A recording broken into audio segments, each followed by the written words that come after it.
Assalamualaikum warahmatullahi wabarakatuh.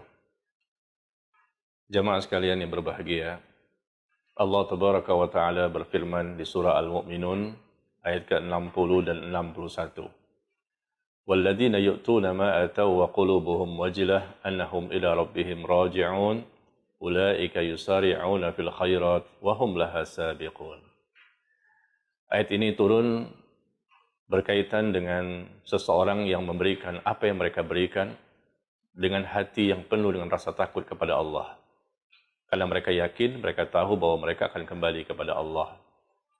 Ketika ayat ini turun, maka Aisyah radhiyallahu anha bertanya kepada Nabi SAW, apakah maksudnya orang yang habis melakukan perbuatan mencuri, berzina, atau minum minuman keras? Ya, mereka yang telah melakukan suatu perbuatan dan setelah melakukan perbuatan itu lalu takut kepada Allah. Karena mereka yakin mereka akan kembali kepada Allah dan mereka takut mendapatkan balasan hukuman dan siksaan.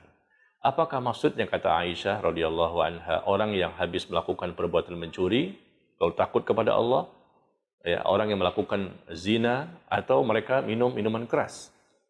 Setelah melakukan perbuatan maksiat, tumbuh rasa takut kepada Allah, takut mendapatkan siksa dan azab dari Allah.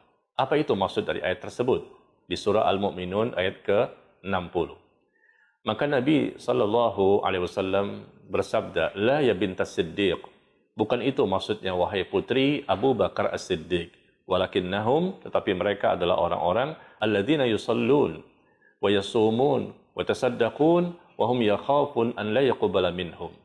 Tapi mereka itu adalah orang-orang yang mereka salat, dan mereka juga berpuasa, dan mereka juga orang-orang yang senantiasa bersedekah. Bayangkan jemaah sekalian, mereka salat, mereka berpuasa, dan mereka juga bersedekah, tapi mereka takut dan khawatir amal mereka tidak diterima. Setelah beramal, setelah beribadah, kemudian takut kalau amal tidak diterima. Ini maksud dari surah Al-Mu'minun ayat ke-60. Nah, berkaitan dengan kita sedang berada di bulan Ramadan, ya, kita mungkin banyak beribadah yang wajib maupun yang sunnah, dengan bacaan Qur'annya, dengan zikirnya, dengan salat malamnya dan lain-lain, maka hendaknya kita tumbuhkan rasa takut kita kepada Allah. Rasa takut kalau amal itu tidak diterima. Ya, ini orang-orang yang Allah puji. Makanya Allah sebutkan di ayat ke-61-nya bahwa ulaika yusari'una fil khairat wa hum laha sabiqun. Maka mereka itulah orang-orang yang bersegera untuk melakukan berbagai macam kebaikan dan ketaatan. Dan mereka terlebih dahulu yang akan mendapatkan pahala dari Allah Tabaraka wa Ta'ala. Nah, jadi jamaah sekalian, Allah akan berikan pahala kepada mereka, dan mereka akan termotivasi semangat untuk ibadah. Dengan salah satu sebabnya, karena mereka takut setelah beribadah, takut tidak diterima. Memang Allah akan menerima amal ibadah seseorang hamba, ya. Kalau dosa pasti tercatat, tapi ibadah kita tidak tahu diterima atau tidak. Allah menerima amal ibadah, tapi apakah kita yang terpilih untuk mendapatkan itu?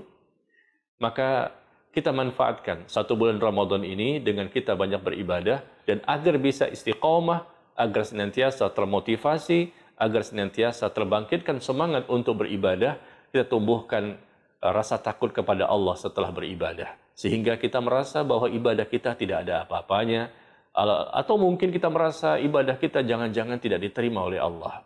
Sehingga melahirkan ibadah berikutnya. Kita pun semakin semangat untuk melakukan ketaatan berikutnya.